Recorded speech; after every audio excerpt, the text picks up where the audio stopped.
Yeah, it's Friday night, and I feel all right. Suns are losing up in Minneapolis, Matthew. Yeah, both teams can't look or feel pretty good about the way they look tonight, right? Both teams, I feel like it was just a nasty game. Playing in those uniforms, playing on that court was really hard to watch. It seemed like an Yeah. overseas game, kind of. I don't know what was going on tonight, man. Too much coffee for me. It was funny because the subreddit for the Minnesota Timberwolves, even they were saying, like, doesn't feel like we're watching our own team right now. Because they had Not at all. the city edition jerseys were out in force for the Minnesota Timberwolves, as we mentioned on the last podcast, and how they're just kind of weird and awkward and look kind of little bit. funny, and Yeah. of course, every city edition jersey is going to have a story behind it, if you will. And Matthew, I did a little research. I was like, please do the research on that. I- What is this story? So it says the primary feature, the colorful panel across the chest and on one leg of the shorts, is meant to symbolize the way so many artists and creators lean on each other to celebrate or to form a vibrant community and celebrate the intersection of art and sports in Minneapolis. Taking it a step further, the panel was designed to be different on every single jersey. That doesn't mean Karl-Anthony Towns' jersey will be different from Anthony Edwards', which will differ from Rudy Gobert's. That means every Karl-Anthony Towns jersey that is made or sold will look slightly different than the one before it. Kind of sounds just lazy. They're like, it looks kind of dumb, and we're going to fuck it up a lot when we make it. So it's meant to be different if it's different. Yeah, that's terrible. I feel like every artist just cut off his own ear and gave it to his wife. You know what I mean? Like that's pretty bad, dude. That's the jersey right there. It's literally a picture of a guy. Because you got to think, like, Yeah. Minneapolis, they love Prince. He's from the area. Bob Dylan's from the area. So Minneapolis does have like kind of an arts and entertainment history. But then they showed a shot outside the arena, and like a bus was going by, and it looked like the bus had the same markings as the jerseys. I'm like, why can't you just say it's a nod to the transit system of the Twin Cities? I don't know. Well, did it come after or no? Was it before? I have no idea. Oh, okay. You didn't do that much research. No, I gave You up. look at the transit system and when it was painted the last time they actually updated the transit system. Okay. Do you remember when the transit system in Phoenix was like that teal and pink color? I don't know if you No, remember that. I don't know. I used to ride the bus back in the Dizzle because that's what we did. That's how you got from spot to spot. And Wait, is it not that anymore? I feel like it's always been the same color. Valley Metro. I don't know. Valley Metro. Yeah. Now I know what you're talking about, but I thought it was the same. Is it like maybe it's changed? Is it like pink and like a teal color? I live right next to one of the bus stations so first thing tomorrow morning I'm gonna go over there and I'll let the Jamsters know what it looks like, or else you can Google it like you are right now. Well, I feel like now it's like purple. Oh, okay. So let's see if I can. This is such a, you know what? Fuck it. This is one of those podcasts where I really don't matter. It doesn't matter to me that we're going off onto this tangent. So again, I apologize to any of you who are watching this, but if you are or who are listening, if you're watching, you're going to see what we're about to do. Let's see. Share the good old screen here. Transit talk and DA talk. That's it. That's all it's going to be. That's all it's going to be. So, I mean, that's it right there, right? Yeah, that's the way it's always been. Yeah, okay. So it's still there. It's a purple, not a pink. It's got the teal stripe going down the side. So, there you go. I was like, I don't think they've ever changed it. I think they're doing just fine, making a lot of money. I guess, yeah. Sonia was right. It's like, wasn't it purple and teal? Apparently, it still is. I drive by buses all the time. I never stop and look because you never look inside the bus, do you? I do. All the time? Why? We should be focused on the road. If I'm stopped, I was looking there. Yeah. What's up? Yeah, I always wanted to see like subscribe to the pod. You see like Jacob's Ladder. I always think of like them right in the subway station, like those things on it. That's what I think of. Never seen it. Oh, you gotta see it. Well, I'll tell you what I have seen is some shitty performances by the Phoenix Suns tonight. And if you are a pro Ayton person, my guess is, I haven't talked to Matthew before this, but if you're one of those people who try to justify everything about DeAndre Ayton, and you just sit this one out. Okay, you just sit there and go, you know what, DeAndre Ayton, he's coming off. He missed a couple of games with an ankle injury. That's why I no matter what he does, he's infallible. I think he's the greatest center ever. Blah, blah, blah, blah. So you sit this one out. For all the rest of you, thank you for joining us. Make sure you hit the thumbs up button while you're here. Make sure you subscribe. make sure you review or don't, whatever. I do care. We do have another review, another 5-star Apple review. So because everyone loves to be ignored, man. You're like the mean boyfriend. It's like, oh, why won't you? Let me just send him another message and see if he replies. That's what's going on. I'm replying on this one. Okay. So thank you for joining us, everybody who is on this Friday night. I got me another one of them Coors Banquet beers. Oh, I like it. Yeah. What do you, Matthew? Is this like no juice? Oh, no January, whatever. No, you know what? Let me just make this clear to the jamsters. You make it clear to the jamsters. You explain yourself.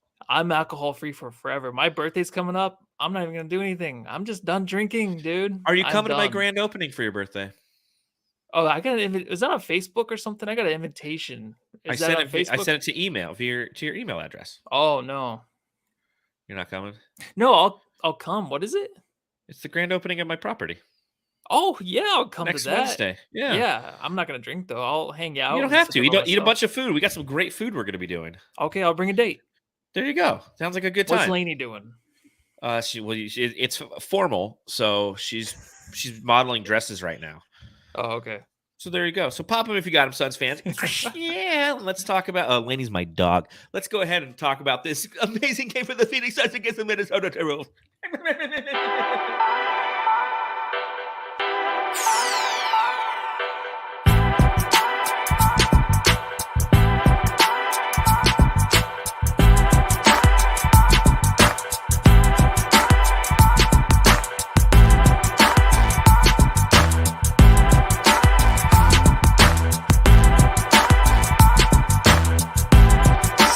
Lose 121 to 116, and truth be told, it wasn't that close. Suns did score 41 in the fourth quarter to the Minnesota Timberwolves 29, but they were down pretty much about 15 this entire game. So if you look at the box score, you're like, oh man, they let one slip away. No, they weren't really in it. But it brings me to my first question. Matthew, I got to ask.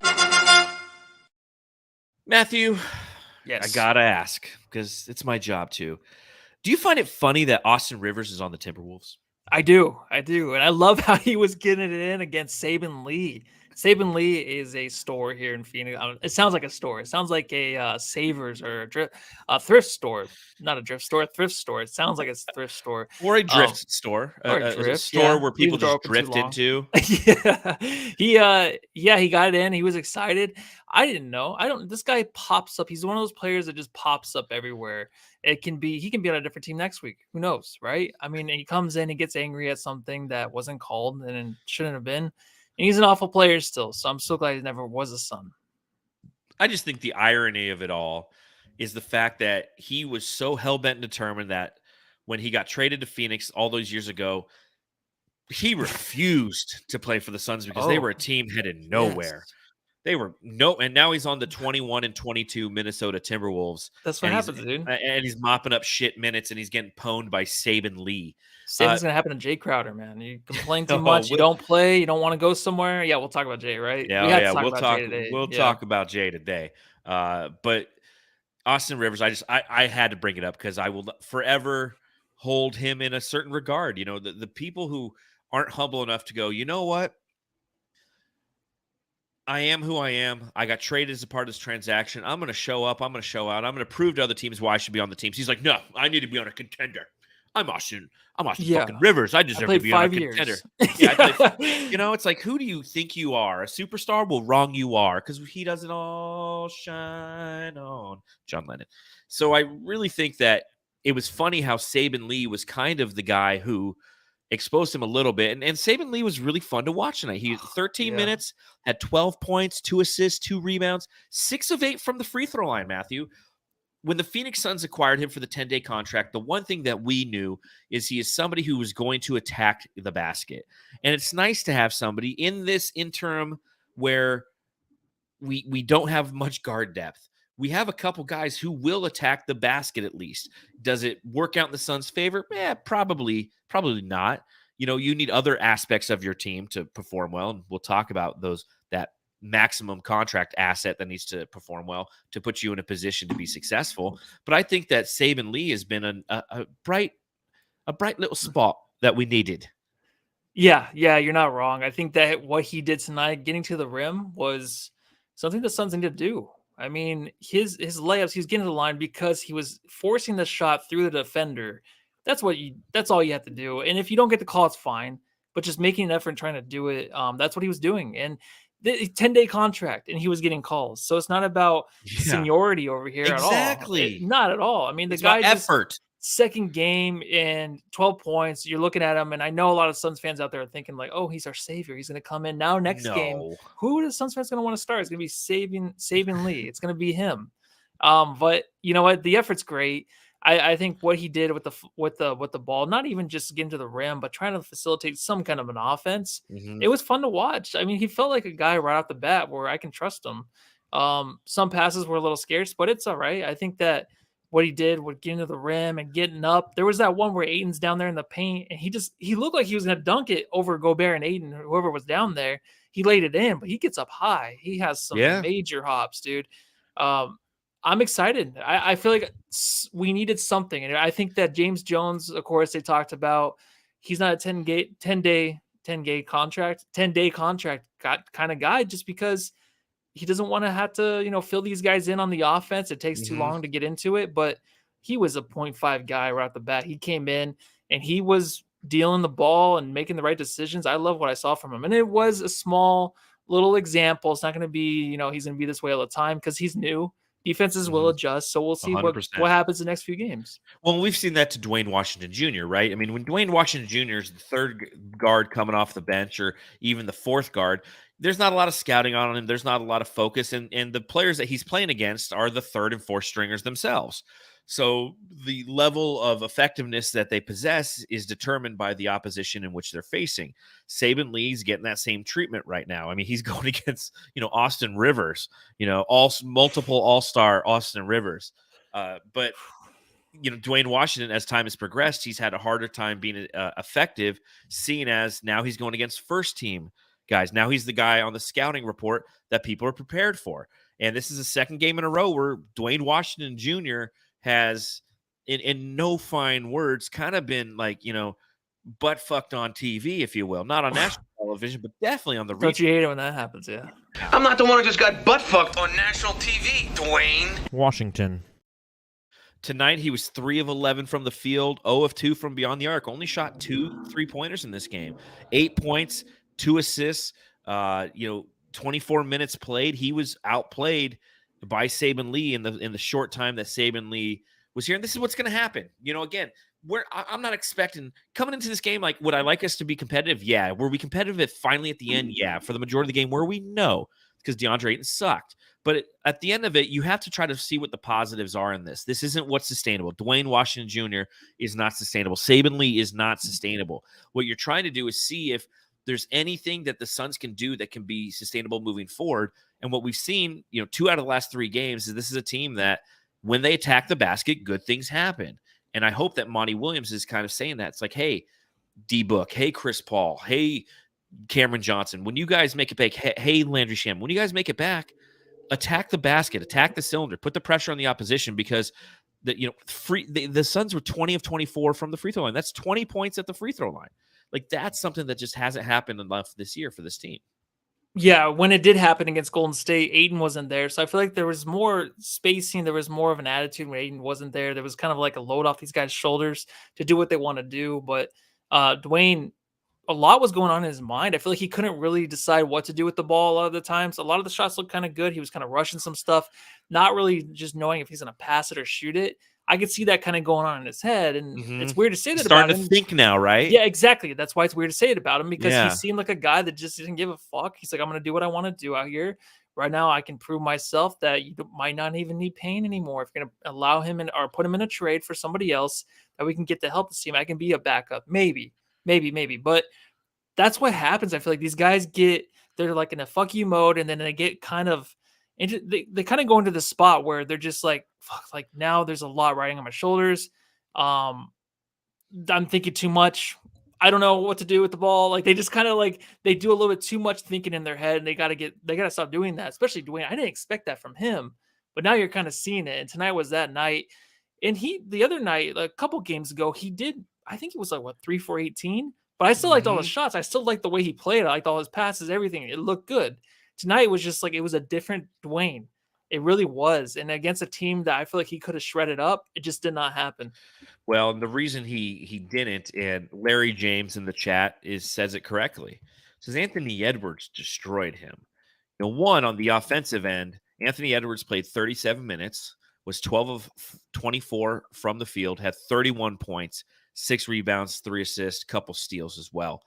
And the way that he played defense against Dwayne Washington Jr. whenever he gets switched onto him was just that aggressive defense. That's what we noticed and have continued to notice about Anthony Edwards is he gives a shit on both ends of the floor.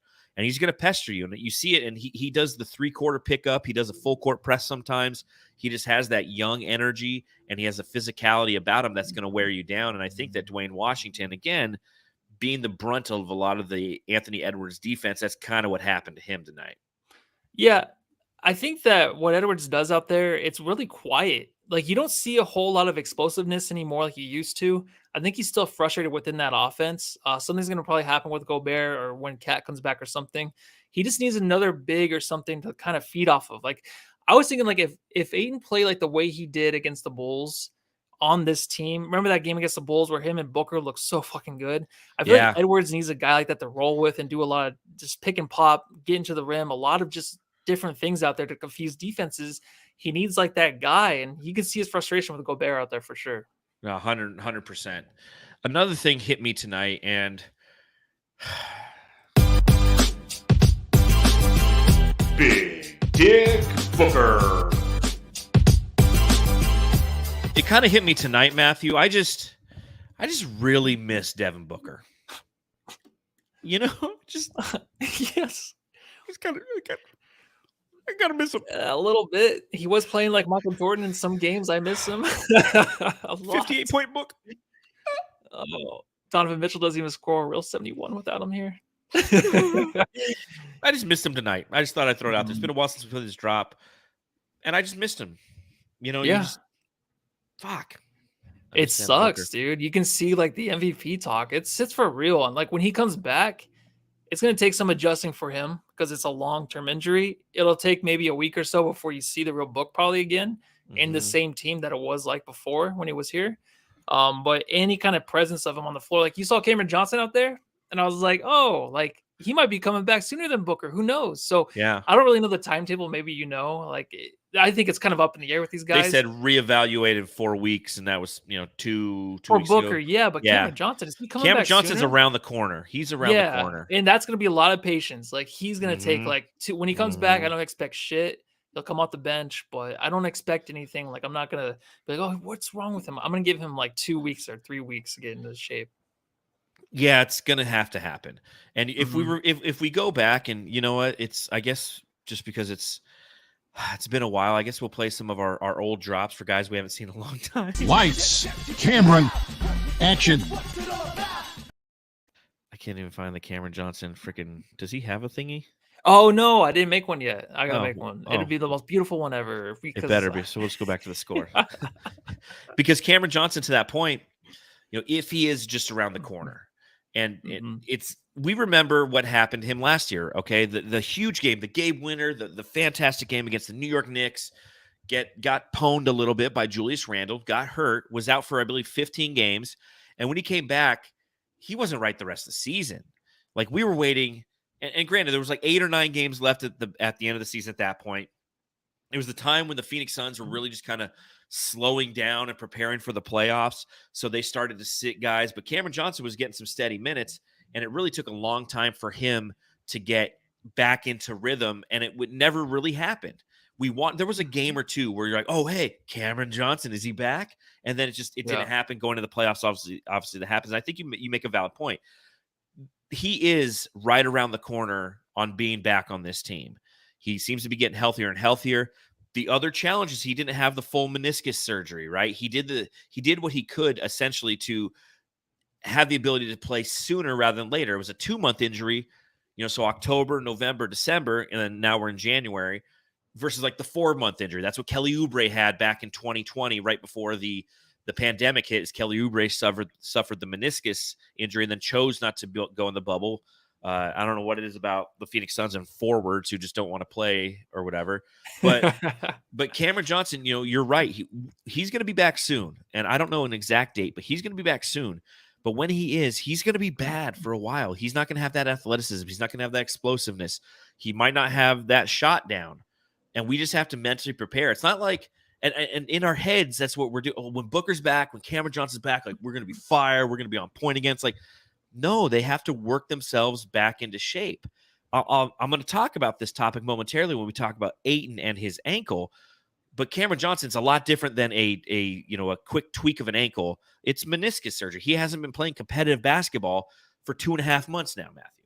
Yeah, and mentally for him, it's going to be a huge effort for him to get over that hump because he's going to take time to really just feel himself on the court, but also just be like, well, is this knee just so fucked up? Like, I can't imagine what you have to go through as a player, having that kind of a surgery and coming on the court and just being like, dude, I have to get over this mentally. Physically, it'll take some time, but mentally is always a big thing. I think that a lot of players take longer in that aspect than it is physically. And you're going to see about 2 or 3 weeks to where it's not going to look the same.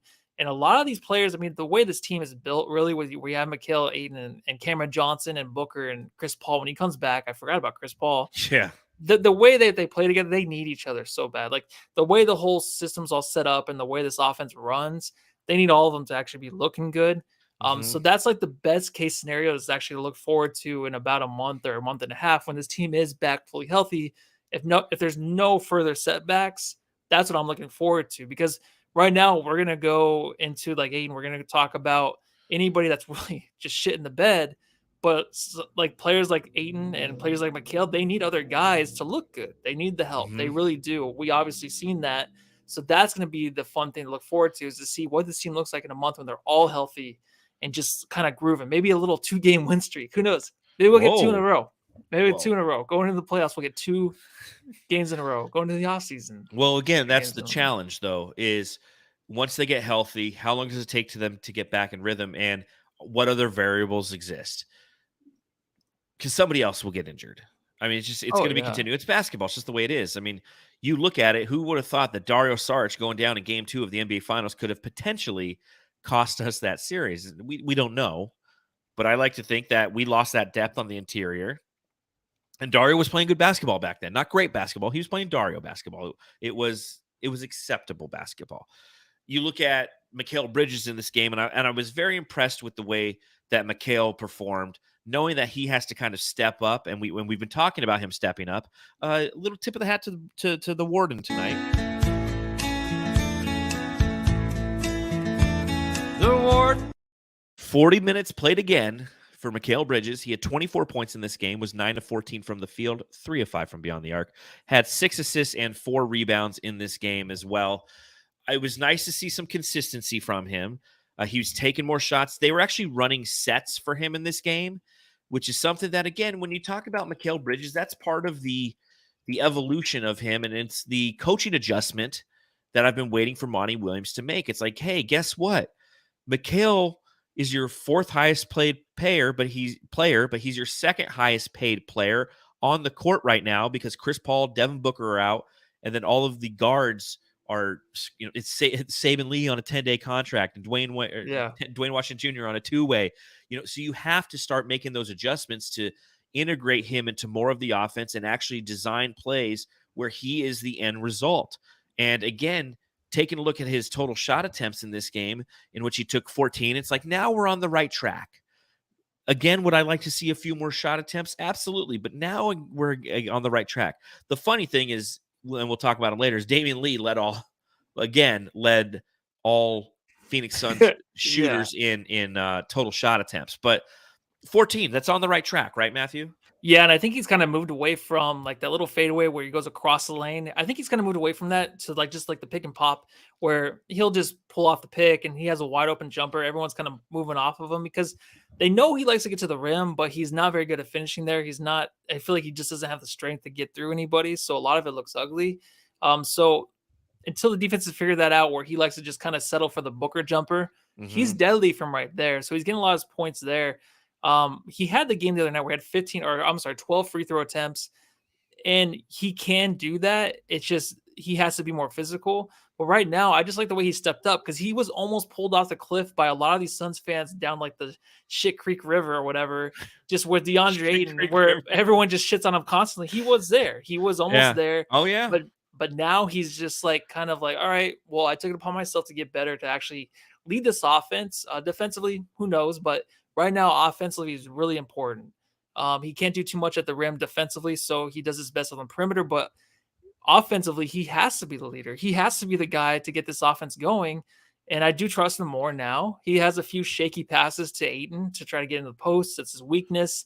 And it's fine. Even EJ said, like, a lot of these guys don't know how to get the ball into the post. He doesn't. He's never really had to. He's better at, like, cutting with Ayton and doing those little quick passes underneath the hoop, little bounce passes. He's better at that. He just can't get him the ball down in the post. Other than that, though, man, he's looking better. And like I said, he was almost in that river with Ayton, but right now he's kind of our savior. When he's back in the game, I'm actually excited. His last few games, I'm actually pretty excited to see him out there. Is it a river or is it a creek? A creek river. Well, it's a creek turns into a river and then turns into the a lake, and then the lake turns into the ocean, right? Isn't that how the cycle works, or no? No. But I mean, are you talking about Shit Creek or Shit River? Did I say Shit Creek River? No, what did I say? You said like a river shit or something, Oh, Yeah, just a shit muddy Creek water feeds into Shit River, but it all There you comes go. from Shit Lake, or Yeah. maybe it comes down off of Shit Mountain, Well, down always, Shit Creek to Shit River to Shit Ocean. It comes But- out of a bear's ass, and then it turns into that. Just Does a bear shit in the woods though? Yes, if you're floating in it, he does. People want to know. Do you like Payday candy bars? No, I've always hated those, but I Really? might They like them got- now that I'm older. I might like them now. They got chocolate covered ones now, dude. This is like my favorite candy bar as a kid. Isn't that what they use for fake poop? Is it Payday ones? No, it was in Baby movies? Ruth's. Baby Baby Ruth. Ruths. Okay, Yeah, I mean, this kind of looks dude, like a that looks. Oh, is there corn in that? no. That looks like a. oh, dude. corn. Let's see. Is there corn? Yeah, in there's it? corn syrup. There's corn syrup in every kind of bar Sugar, up there, peanuts, dude. vegetable oil, palm oil, shea Vegetable oil, all those sunflower oils oil, suck. palm kernel oil. The worst and- oils. All right, corn syrup, chocolate. It's delicious. John can tear that down. I can't tear it down. I just have to I sit here and shouldn't. watch. I should. If you want a healthy Matthew Paul Lissy on the pod, I got to stay away from that stuff. So no drinking for the rest of the year. Unless we win a championship, I'll pop one open. There you go. If you want to see an unhealthy Matthew Lissy, watch this promo. DraftKings. Listen up, Jamsters. I know this is a basketball podcast, but the NFL playoff picture is locked in. And my go-to place for wild card round action is DraftKings Sportsbook, an official sports betting partner of the NFL. To kick off the road to Super Bowl 57, new customers can bet just $5 and get $200 in free bets instantly. Plus, all new and existing customers can get a no-sweat bet each day of the wild card round this upcoming weekend. Just place any NFL Look at bet that Oh, of your belly. choice, and if it loses, you'll get a free bet back up to $10. Action is so good, why not bet NFL playoffs anywhere else? Download the DraftKings Sportsbook app and use the code TBPN. New customers can bet $5 on the NFL and get $200 in free bets instantly. Only at DraftKings Sportsbook with code TBPN. Minimum age and eligibility restrictions apply. See show notes for details. People got to watch it with the Rocky music, though. That's the best with that. It never gets old, but the music you added into it, it matches up perfect. Yeah, I need to share a link in our in the chat and exactly to that video. Just so you It's guys. so funny. I love the just- monkey bars part. It's so stupid. I know it's dumb. The whole video is dumb, but it's also freaking golden. So, one thing that I'll do, Jamsters, if you're watching along live, I'll go ahead right now. I will share a link to that YouTube video. Copy it after the stream is over. Yes, please Go do. ahead, give it a watch. It's pretty funny. It's our Melissa's like, wait, that Yeah, was, I just clicked on it too. wait, that was Lissy. Yeah, that Yeah, was, that was Lissy. Here you go. There's the link to it. But yeah, that was you a while ago, right? So yeah. Mhm. how many years ago was that thing? I got the video I think up. 6 or 7 years at least. Sounds right. 6 years ago. Holy Toledo. Good for you. I've just gotten fatter. I was just the guy behind the camera. Last thing on Mikal. I just want to say that again. Why I want him to be more offensively inclined, why I want to have him more offensively integrated in this offense is it's going to do nothing but benefit this team down the road when everybody's healthy. It's going to do nothing but benefit them. And one guy who should be benefiting and feasting is DeAndre fucking Ayton. Ayton, watch. He went back. Yeah, when he has shit games, I do that drop. Well, it's been a shit span. It hasn't just been a few games. So DeAndre Ayton in this game, 31 minutes played, 5 of 18 from the field, 11 rebounds, 11 points. Matthew, I'll let you bat lead off. I'm dying to get your Ayton body watch, Ayton watch body language analysis on this one. Yeah, as Blaze Megatron says, here we go. All right, let's do it. No. So there is one thing you can say, and you can defend him by saying he might be hurt, and he might be. It's fine, but a lot of these guys are fucking hurt. The difference between him having the ball without Booker and like him with Booker, a lot of people are saying like that's a difference. Let him get used to it. I saw some tweet or something they added us. Hey, Booker, he looked like shit too, basically until he became a star, and that's fine. This is Ayton's fifth season. Incorrect. Whoever tweeted that. I don't see a difference. I'm sure there's like a breakdown of stats, possession time, whatever, how long he has the ball, but I don't see a difference where like what he's doing offensively with Booker or without. It's the same shit. It's the same stuff of him getting the ball, doing the jump hook, or getting the ball, setting a screen outside, not being aggressive. It's just the same stuff, man. I don't know. The offensive movement is just super slow with him. Like when they said he was coming back, I honestly was like, I want to see the Suns when they play Golden State. Yeah, I guess Golden State's been like kind of shitty, but this Minnesota team, I was excited just to run them off the court. I thought without Ayton, they might have had a chance because what they have to do with Ayton there is focus a lot of their energy on him, give him the ball. A lot of good shot attempts. Did not make, what did he make, 2 shots tonight or 3 shots tonight? Did not make the most of it. Just still really rushed. He doesn't have a game out there, man. I know this is a lot, and I hate doing this shit, but there's just no game to him. And I'm glad we don't have Rudy Gobert, of course. He's better than Rudy Gobert, but there's just no flow to it. And I really think that this team tonight without Ayton might have had a better chance to win just because that focus goes on him because he wants the touches. He had that interview. He's like, I want the touches. I get excited, but none of it makes any sense. I get tired of watching it, man. I'm so sick of watching him right now. So go ahead. I'm not really negative about it. I'm just accepted it now. I just get sick of watching him though. So I'll start with this. DeAndre Ayton is playing against Rudy Gobert tonight. He has troubles playing against Rudy Gobert. We talked about it a little bit in the last podcast, but his career averages against Rudy, not good. Just not good. I mean, DeAndre Ayton, for as good as he can be, when he plays against those physical centers, he has a hard time offensively. We saw that again tonight, where anytime he gets the ball, he does not attack, and he did not attack in any way, shape, or form in this game. It was very passive. Everything was away from the basket.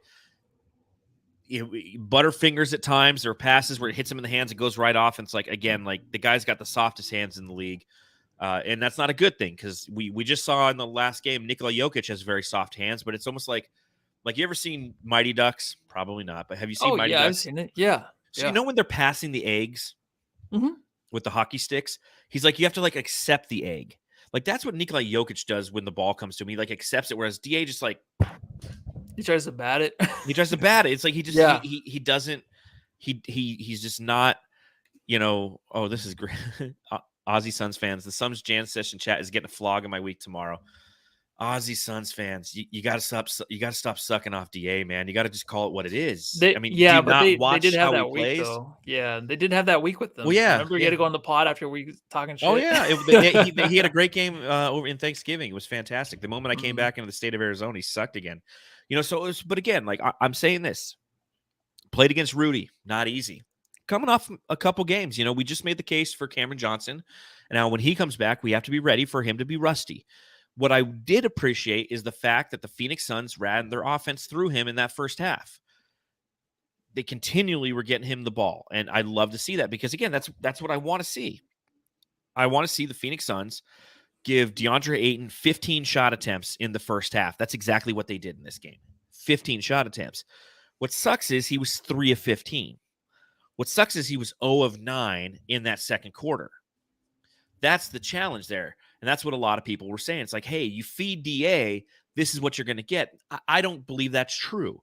I say you continue to feed DA. You continue to give him the ball. Because, again, coming off an ankle injury and playing against Rudy Gobert. Okay? I understand that. That's not an easy task to do. I have no issue with that. The issue I had is the same issue that I typically have with DA, and that is the effort. And that is the backside plays where he knows he's not going to be involved.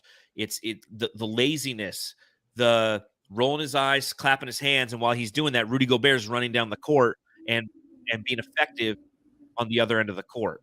You know, Brandon Clean from Locked On Suns tweeted this out, and he goes, an atrocious sequence from Ayton.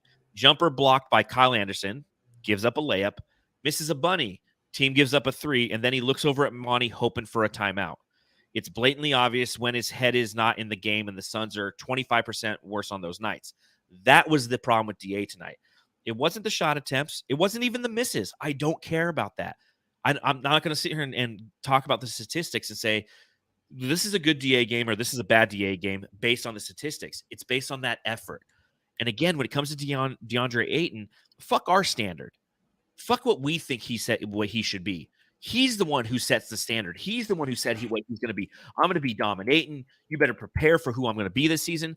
And then you just get this disengaged child who just doesn't put forth the effort consistently play in and play out. We dog Mikal Bridges from time to time because he disappears. But it's not from a lack of effort. The guy tries on every fucking play. The majority of these guys are trying all the time. DA you visibly see the body language of him just fade away. And that's the most disheartening thing. That is where the frustration from Phoenix Suns fans come in. And trust me, when we do subreddit stakeout, it's noticed by the opposition as well, Matthew. Oh, yeah, I can't wait for that. One more thing on DA. I liked how you brought up Mikal. Just, you know, he's kind of, we talked about how he kind of just improved and how he's kind of like, he's shown that he's valuable. And trade deadline's coming up, and I'm sure Mikal's always involved with a lot of it, and I'm sure DA absolutely is. But Mikal's like actually like stepping up to the plate. He's trying to make a difference. He's trying to improve on the court. It is a different situation for him, especially without Booker and Chris Paul having to handle the ball. Like, he has to do so much shit out there, but DA does the same stuff. It's the same exact stuff. I don't care about the wins right now. I really don't. I mean, of course I want them to win. I don't want DA to win us a game. I would love to see that, but I know it's not going to happen. And I don't want to see the stats be like, oh, 30 and 20. Yes, he could probably do that almost every fucking night if he wanted to. I just want to see the effort too. That's it, man. And he probably is hurt, maybe. But even that one play where he turned the ball over and was looking at the ball and they had a fast break the other way, that was pretty disgusting. When he's looking at Mikal to get the ball, and you're the one that had to bat it away, like, it's just, he's very confused out there. That's why he's always, his whole career, he should have been working for moments like this to where they can go to him and trust him. I don't trust anything he does out there. And so trust that's the me, thing. and trust me, when the players are aware of that, the players interact with it, the players are out there on the court and they're seeing those kind of things and they're seeing him mail things in. You have these 2-way contract and 10-day contract guys coming in here and they're pouring their heart into this game. And then you got this other guy who just cashed in on his money, and rather than going the route of, hey, you know, shit, I'm making a lot of money, I better earn this, we as podcasters and the fan base as a whole has to continually do everything they can to try to justify his sheer existence on this team. And you're right, hurt, Rudy Gobert, all those things. That doesn't stop you. That doesn't stop you from just putting in the effort or appearing to put in the effort. It's a lot of flat-footedness. It's like, oh, I could go get that rebound, but I don't want to in this one. It's just not bodying up. He doesn't box out. He'll put his hand on the side of somebody, but if you watch like when they show the replays from above the boards, like above the rim, above the rim, you can just see him just like looking up, but not putting you got to put a body on someone, man. So it's a lot of disappointment. It really is. And maybe he does know that he will be traded and that he's heard about it. Who knows? So there's a lot going on in his head, I'm sure, with his organization. They got to figure something out, because there's so many times this season where I want to make goodbye videos for him because I just feel like he's out the door, and then he kind of, I think, like, give you a couple games. Yeah, mentally he's out the door. But he just, but I don't know if he just doesn't care as much. That's what it is, though. He shows it. And unfortunately, what's going to happen is the Phoenix Suns will end up trading him. I don't know if it'll happen this year. It most likely won't happen this year. And we'll talk about some of those reasons here shortly, but it'll probably be a next season thing where the Suns are going to trade him and we're going to get something back and we'll be excited for whatever that is back. And all the DA apologists are just going to like fade into the mist or go follow him or whatever. And what's going to happen is he's going to play very well because he will be engaged because he has the ability to play well. He has the ability to be engaged, but he just doesn't care right now. I don't think he wants to be here. There's nothing he has shown me consistently that says that he wants to be a member of this team. Nothing. And it's so he's not, he hasn't said one Devin Booker type quote, right? What has Devin Booker been saying since the moment he got here? Thank you to Phoenix. I want to retire here. This is my organization. This is my city. This is my team. Day doesn't say anything like that. And to anybody who tweeted at us and said, well, when Devin Booker, was in his 5th year, he was asked to. No, Devin Booker was great. He had issues with his temper. He had issues turning the ball over, considering how much he handled the ball. And he had issues with the shit team around him. DeAndre Ayton's had nothing but great teams around him for the past 2.5 seasons. Let's just say 2 seasons, because this season for the first half of the first half of the season, there's been a ton of injuries, and he's continued to kind of play like ass, except for one run to the finals. But we don't see that run to the finals. We don't see that level of effort ever again. So it's like, if you want to be great, and he has no desire to be great. But that was the thing. Everyone always talked about, it's like, well, when the games mattered, then he'll be good. But that's why I always got so frustrated with that, because it's like, well, we're going to go through the regular season where someone might get hurt or something, or else I want him to improve next year, continue to improve. But it's never there because he just doesn't put in the effort on the games that don't matter. Like, I just want a guy that we're paying that's the first pick to be a guy that's going to be like, I'm going to fuck these guys up tonight every night. It doesn't matter what team you're playing. I'm going to find a way. I'm going to adjust my game to Rudy Gobert. I'm going to, he did miss a lot of shots tonight, all right? So I feel like if he made 6 or 7 of those, we would probably be talking maybe something different, be like, oh, it was a good game. But that's the thing is, like, if he makes those shots, there's a different confidence in him. There's a better DA that comes out. He's like, all right, I'm feeling good now. Now I'm going to play. We're winning. I'm feeling good. But when things get tough, man, he shies away from the ball. He doesn't want any part of it. Yeah, he's always on the backside of every play, and he's not. Oh, I feel so negative. I know. Let's just I go positive. hate this. Let's get positive. Today I met this cat. He said his name was Damien. He thinks that we're a lot alike and wants to be my friend. Damian Lee, 31 minutes played. Do you know what his field goal shot and attempts were? Yeah, so he had 10, 17. 10 and 17. Yeah, what a magical day. Yeah, it never happens for you. There's never 1 in 18. But 10, 17, 6 of 7 from beyond the arc, 31 points to lead all Phoenix Suns scorer, a career high for Damian Lee, 6 rebounds as well, 2 assists, single-handedly got this team back into the game in that fourth quarter. Of his 31 points, he ended up scoring 21 in the fourth quarter alone. Damian Lee. What team is he going to play for next year, Matthew? Oh, geez. I was thinking about him like backing down the court, just like thinking about, dude, why am I on this team right now? Like, this is fucking sucks. Like, I'm so excited I won a championship last year. I'm going to take this team to the finals, but he's staying patient. He's doing what he's supposed to do, is hit those shots. He gets a little too aggressive, though, in the paint. He doesn't really know what to do with the ball. I don't trust him with that at all. Because there's sometimes tonight, man. He sure can. That's what he should stick to. There's no reason just to not find him open for 3, even if this guy 2 feet away from him. Jack it up, but just don't turn it over. There's a lot of turnovers he had. Well, how many did he actually have? Let me see. He only had 3, but 3 turnovers. But you know what? A lot of those just seemed like they were killers. They were like the buzz killers that we would go on a 5-0 run, 6-0 run, and then there would be a turnover. Then DA would turn it over. Then somebody else bounces it off his foot. It was like that all night for everybody. But he was a guy I feel like I could trust to like kind of seal this game off or maybe get it close. But we got the closest we were was 6 points at the very end, because he had a 3 at the buzzer beater, the buzzer. It was fantastic.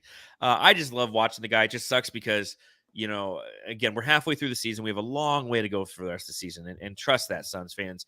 Even with this loss, the Phoenix Suns are in 9th place. They're tied with Utah in 9th place, and we're half game out of the playoff picture because both the Oklahoma City Thunder and the Portland Trail Blazers are a half game behind the Phoenix Suns.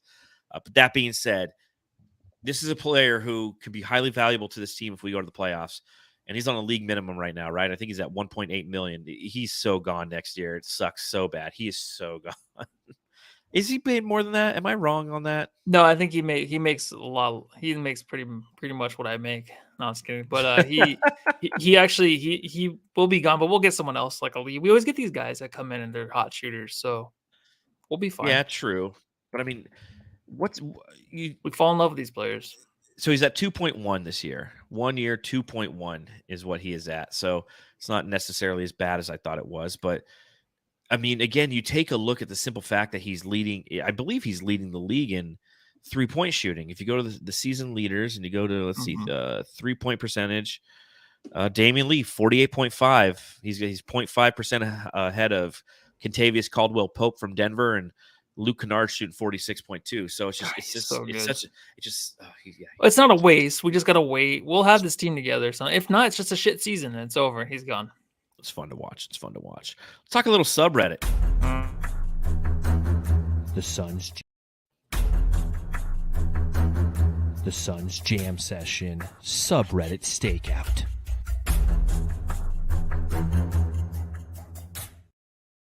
So there it was, hanging out on the subreddit. What's the deal? What's the deal? You like the hat? No comment on the hat. That's what I was saying. What's the deal with the hat?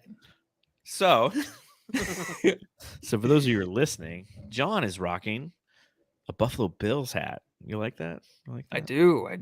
Yeah. Nice and shiny. Is it brand new? Just got it today from Just Sports. ShopJustSports.com. Someone changed team. Suns Jam. So this is the way I looked at it, okay? I spent the last few nights when the Suns weren't playing watching the rest of the Hard Knocks Arizona Cardinals. I actually started watching it after Cliff Kingsbury got fired. I was like, thank God Cliff Kingsbury got fired. I can't stand Cliff Kingsbury. So I watched it all, and the whole time I'm watching it, it's reminding me of all the emotions that I felt as an Arizona Cardinals fan watching the games this year, how frustrating it is. And I came to the conclusion, everybody has an AFC team and an NFC team, right? Like, I'm a Cardinals fan through and through. I will always be a Cardinals fan. I can't help it. I love that team too much. I hate that team too much. But the Bills have always been kind of like my low-key AFC team. I grew up a Bills fan. My mom's from Buffalo, New York. And Dan Duarte, I know you're not going to be watching this, but anytime somebody doesn't love a team that's from the Valley, even though they live in the Valley, like, you hate them with the passion, even though your podcasting partner Justin is a Chargers fan, who's from here. But my mom is from Buffalo. I grew up a Bills fan. And after they lost 4 consecutive Super Bowls, and I remember crying at the end of those Super Bowls, I was like, fuck it. If I'm going to have a favorite team, I'm just going to like the local team from the city I'm from, because at the time I was living in Los Angeles. I'm like, I'm just going to like the Arizona Cardinals. Oh, Jesus, what the hell was that in your stomach? Oh, have some corn. After watching the Cardinals, I'm like, you know what? I'm just going to get a Bills hat and just root for the Bills for a while.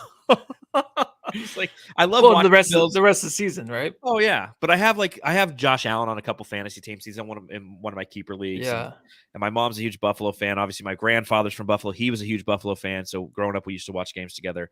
And I figured, you know what? If the Cardinals hire Vance Joseph as a head coach, I will be a permanent Bills fan. I will not be a Cardinals fan anymore. So. No, yeah, you definitely need to make the switch, man. Really quick, who's your? I'll give you my pick for the Super Bowl, and I like to see it from the Jamsters. Just really quick, I got Chiefs Giants in the Super Bowl. Chiefs Giants. I feel something with that Giants team, dude. I'm gonna go with what made me cry as a child. That's Bills Cowboys. You gonna pick the Cowboys to go? All right, I hope so. That'd be pretty neat. If the Giants aren't going to survive the weekend, dude. I don't know, man. Minnesota wins weird games. Okay. All right. So the Suns, all that subreddit stakeout. Let's see. A-Rod in the building, y'all. Oh, was he there? I guess so. Apparently, was he as insecure in person as? Oh, yeah. I wish douchebag Booker was playing just so we could beat him and talk shit into his poorly made Wii Sports face. Oh, that's actually pretty good. It's pretty funny. He does have a Wii Sports face. My God, that's awesome. That's the best comparison. Somebody goes, y'all hear that brick from Ayton? And somebody responded, dude wants out of Phoenix so bad. And then somebody else said, as much as I dislike Cat, at least he tries to use his size to drive. But man, Ayton got to be the softest big in the league. He's scared of getting near the restricted area, LMAO. And then somebody responded to that. They said they're both soft and complete opposite sides of the floor, which is true.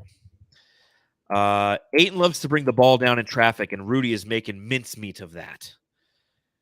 And then they started talking. Whenever you go on the subreddit Stakeout, a lot of people are streaming it, so they see the halftime show. And somebody said that Cuckoo Kangaroo was the halftime show. It was a bad 80s white rapper style that found a lane as a child's entertainment. And then somebody said, what's worse, the halftime show or Ayton's performance tonight? Ooh, yeah. And there was This is Phoenix. upsetting. Phoenix sat Ayton for a while. Now they're back in the game. No coincidence there. Our sixth player, Ayton, is back in the game. I mean, they were dogging Ayton. The whole Timberwolves subreddit was dogging Ayton. They said, time to charge up and Joe, boys. Okogie's on the floor. That's a nickname we haven't used for Okogie. Is Joe, J-O, Josh Okogie. I like that. Oh, I do like that, man. Yeah, let's go, Joe. Let's go, Joe. You're gonna make that happen. And then the last the last subreddit comment. This is so funny. I'm excited. Oh, sorry, it's probably not funny. Smells like someone shit themselves by section 138. What the fuck? Also, someone's at the game. It's at the game, and they said somebody smells like they Someone shit just themselves. farted. Oh my It just reminds me of that time you and I were at the game, and you bought those fucking twice. Didn't I do garlic parmesan? Is that what they were? Yeah. Garlic parmesan fries? Yeah, And like the no one. fries. Now this is back when the Suns weren't very good, but no one would sit within like fucking a 20-foot radius. People are coming back down from the halftime or whatever, and like their eyes were watering because Matthew's fries were so potent. A lot of turned heads. I'm like, yeah, I've been working out. Walking by with the fries. I even grossed myself out, dude. It smells like someone shit themselves by section 138. So what good. the fuck? Oh, so good. The Suns Jam Session subreddit Stakeout. Yeah, I don't care, Matthew. I'm gonna sport the Bills for a while. Well, I mean, one of my buddies like, you front runner. I'm like, I don't care. Like, I just want to feel something again. Watching Hard Knocks, I watched the Cardinals. It was hard to watch. It just didn't seem like an NFL team. It seemed really weird. Well, a lot of the players are fucking weird. I don't like it. Cliff Kingsbury is just like this machine. Like you like when you go to Chuck E. Cheese and they're like, like, all right, guys, let's have a good time. It's just like, let's go, guys, let's go, let's get another one. Yeah. Okay, we sucked, but we'll be better. It's just like I don't know. Same thing over and over. Yeah. Over and over. It's just like he never once went in there and be like, come on, you fucking dumb fucks. You get paid a shit ton of money. Like, stop making mistakes. Stop losing. Stop being assholes. And like, I want that from a head coach. So we'll see. If the Cardinals can get Sean Payton, it would be a miracle in my personal opinion, simply because Sean Payton, there's nothing appealing about this team. There's just nothing appealing. You don't want to come in. Your quarterback is a punk, and your quarterback isn't going to be around for a year potentially. I mean, he just got his ACL. I know. I was going to say, if he comes in here, I feel like they trade him or something, right? You just trade him just like Ayton. No, number one pick's traded. They just do you know how much money they're losing on Kingsbury? They just extended him and then fired him. Cliff Kingsbury until like 2027 is making money off the Cardinals. It's ridiculous. That's the way to do it. Ridiculous. He's a lucky man. Yeah, dude. I wish I got fired and somebody's like, listen, we're going to pay you $7 million a year for the next 5 years. Okay, I'll go grab my shit. Those extensions, like, learn from James Jones. Don't do it till it's absolutely necessary, right? Exactly. Absolutely 100%. Possibly. Maybe necessary. Let's talk about this guy. It's Jae Crowder. Been a minute since we played that drop, huh? Yes. Yeah, that's right. That's very right. Weird. Yeah, very weird to see that one. But Jae Crowder was in the news today. Chris Haynes put something out there. Whenever he tweets about Phoenix, you notice how he spells Phoenix wrong? Yeah, I saw that tweet of him misspelling it. Yeah. He's getting better at his job, though. Sideline reporting is really rough, but yeah. Yeah, but, so essentially he had a piece that came out, and it was talking about some quotes that Jae Crowder provided him, because Jae Crowder, for some reason, goes through Chris Haynes. And Jae Crowder said, I've spoken to every player that I've played with on the team, and they've all stressed how much they miss me and respect my decision. And I'm thankful for their understanding. This move of pushing me out the door was a blindsided hit, not only to me, but to my teammates, as you can see from speaking to them and myself and the conversations we've had behind closed doors. I will continue to prepare myself daily for battle once that call is made and continue to be a leader on the court, locker room, as well as off the court. I'm thankful my teammates appreciated my leadership. I'm confused and hurt by my coaches didn't approach the things I brought to our team and organization. And this has nothing to do with the financial or contract differences. I don't get it. We never will. We'll never don't understand. Maybe for a couple of years, we won't know what really happened.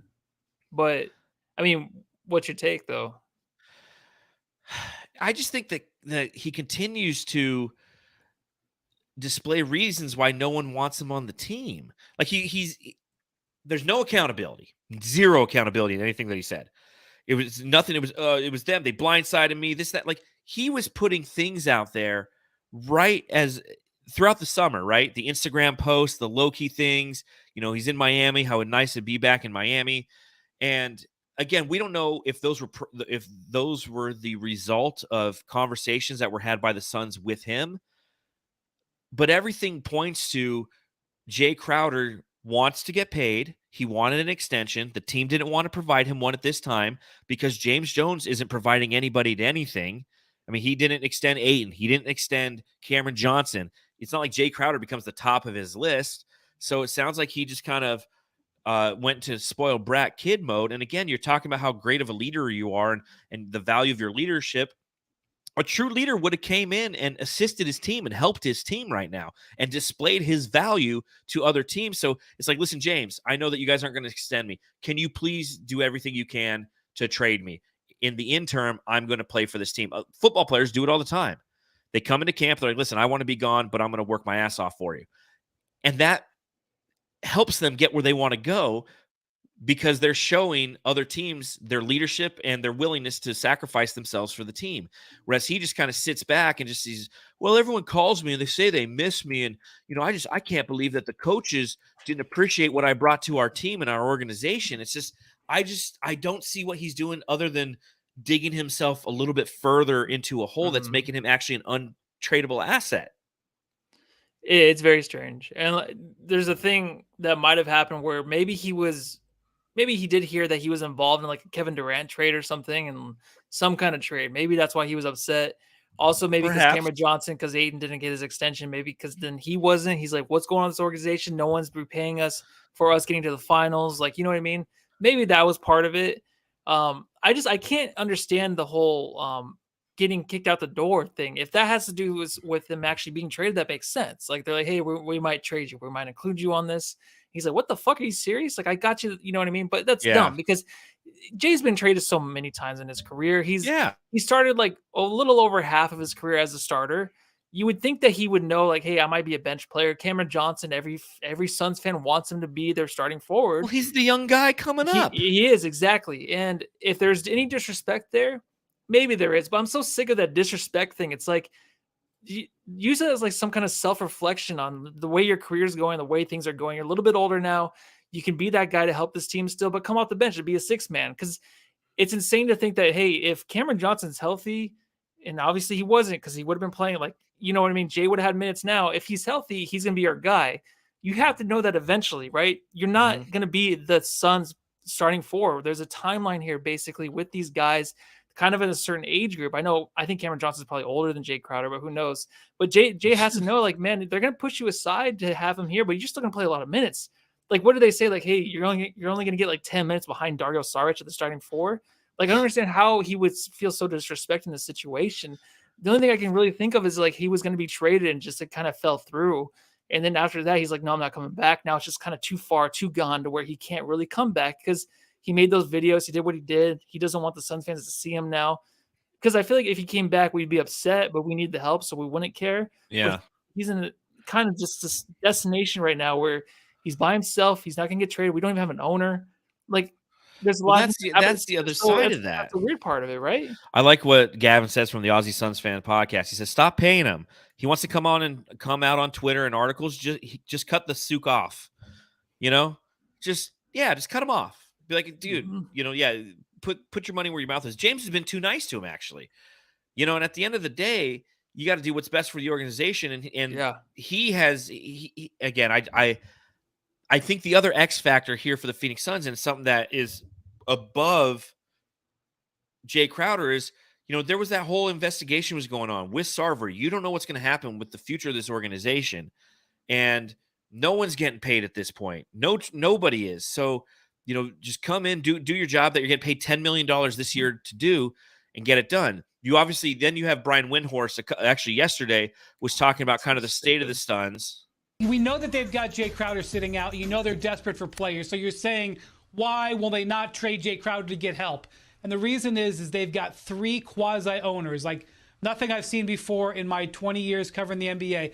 They have Sam Garvin, who is the acting owner right now for Robert Sarver, who is in the middle of selling the team because he is suspended.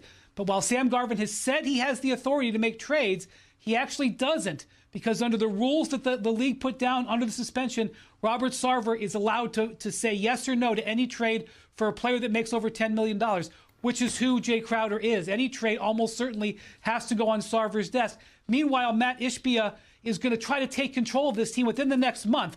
I'm not sure that the league is going to get through with their vetting process, but he's hoping to get control of the team ahead of the trade deadline so he can have a decision on who the trade is. So the Phoenix Suns front office, James Jones, is trying to help his team. He's got different people saying yes or no that he's got to sign off on. It's very, very difficult for them to get something done, not to mention the trade. I mean, it makes sense why it's difficult, right? What's that? The whole situation. I mean, what happened with Sarver, it's totally difficult, but it's not like a reason to where we can complain about it, right? Because it's not a reason we can complain about it, but what it's doing is the Suns are handcuffed on top of all of this. Yeah. That's the challenge, is you have Jae Crowder over here saying, well, I'm unhappy and they blindsided me. And then you have the organizations like, well, we're trying to trade you, but there's like 3 different owners at play in here. Essentially, we've got all these different factors going on. It's not as easy as making a simple trade anymore, because of all the reasons that Windhorst said. And I find those all to be very valid points. It's things that I've talked about and written about for Bright Side of the Sun, is just that the Suns are in a no-win situation right now until Matt Ishbia takes over this franchise, which is going to be too late. And again, you have Jae Crowder acting a fool over here. You got the fact that we can't trade him over here. You have the team's injured as fuck right now. I mean, we're just at this shitty limbo part of the season, and it's just unfortunate. It is. And I don't think the thing is, I don't want to look back on this in 5 years and be like, man, that was a fucking rough year. Our organization really took a dip and we just kind of went downhill from here. I think it is just a lot of bad luck. I think that what happened with Sarver and all that, and then the injuries, it just is. If we pull this out to where we can actually make the playoffs and make a little bit of a run, it's going to be very surprising, because there's a lot to come back from, man. And it really is. Jay's not helping. And he's a complainer. But he's a leader, man. But he's a self-proclaimed leader, man. Just go to work. No one. What's the quote from KD? I'm thankful no one cares. Yeah, exactly. No one cares. Go to work. Exactly. And tweet it out too. No one gives a fuck. Go to work. Go to work. Period. Exclamation point. So more to come, obviously, on all of that, Suns fans. But we'll continue to monitor. Before we get out of here,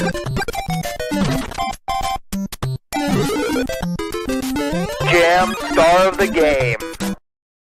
All right, Jamsters, that part of the podcast. A reminder to subscribe, to rate, and to review. If you're on Apple, you're going to give us a 5-star review.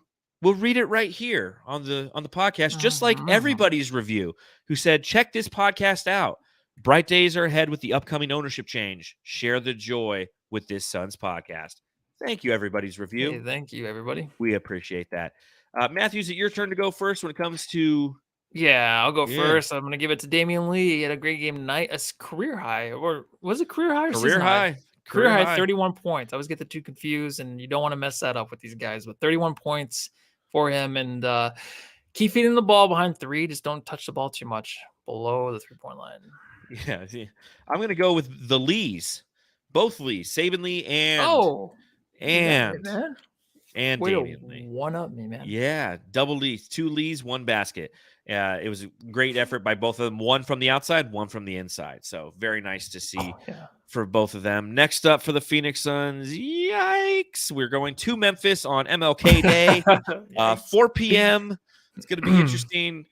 This is a team that hasn't lost since the Suns stunned them 8 games ago. They are now 8-0 in their last 8, and they're going to be looking to put the smacketh downeth on the Phoenix Sunneth. We're gonna get smacked. There's nothing. I don't think there's nobody or anything that can save us from this game, man. I don't think so, man. What would actually really hurt is like what might happen this year. I've heard some JJJ rumbles for being an all-star this year. Really? Like, can you imagine? Yeah. Can you imagine if that happened where he gets? I don't even want to talk about it. Yeah, don't.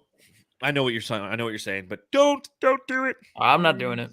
Don't do it, Matthew. Don't go down the dark side of talking of JJJ versus DeAndre Ayton, Miss Piggy. Don't do it. Suns lose. Oh, damn, dude. Okay. Suns lose. I'll be working that day, so I'll rely on you to tell me Cowboys what the play. fuck happened. Cowboys play at 6, dude. So I might have to get Suns Geek to fill me in. Fill in on me. Fill in on you. Fill in on me. Fill on top of me. How about this? How about we just do the podcast like after the Cowboys game ends? I was gonna say, I'm like, let's do it. Let's just do a late one. We will be doing the post-game podcast, but we will not be doing it till 3 hours after the game ends because Matthew's going to be watching the Cowboys, and I will be watching them as well. I'll be very grumpy after Tom Brady beats the Cowboys because of 3 long passes that the Cowboys just never can come back from. 2 long, yeah, no shit. 2 long touchdown passes. No shit. Yeah, we'll see what happens. So let's just run through the gauntlet real quick on the NFL because fuck it. Who do we have this? Who do we have this weekend? So the first game is what? The Niners versus the Seahawks. That's a Niners victory, right? Yeah, I mean, I'm going Seahawks, but yeah, Niners for sure. Yeah, Niners. They're in beast mode. And then the second game is that Jacksonville versus the Chargers. Oh, you got that one right. I got Jacksonville. I got the Chargers. Okay, I got the Chargers. I love the Jags, dude. I think they have a real shot to make Chargers. I love the Chargers. That's like my sleeper team that'll lose against your Jaguars.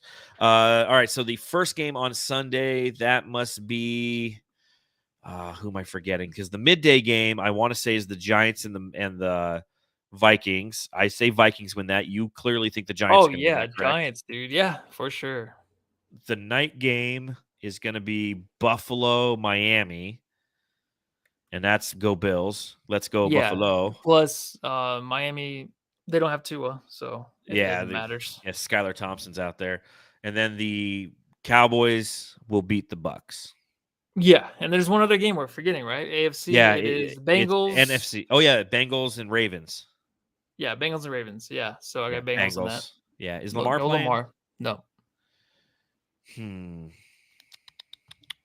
Yeah. Okay. Well, there you go.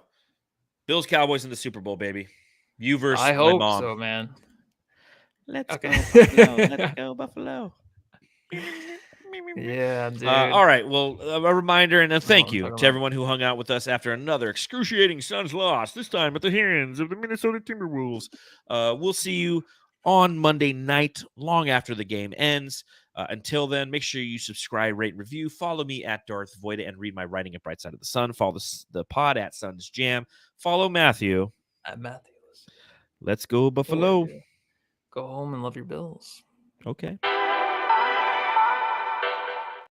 Like our Bills, like the. Oh, hey, I just took my shirt off. I don't want to love my Bills. I want to love the Bills.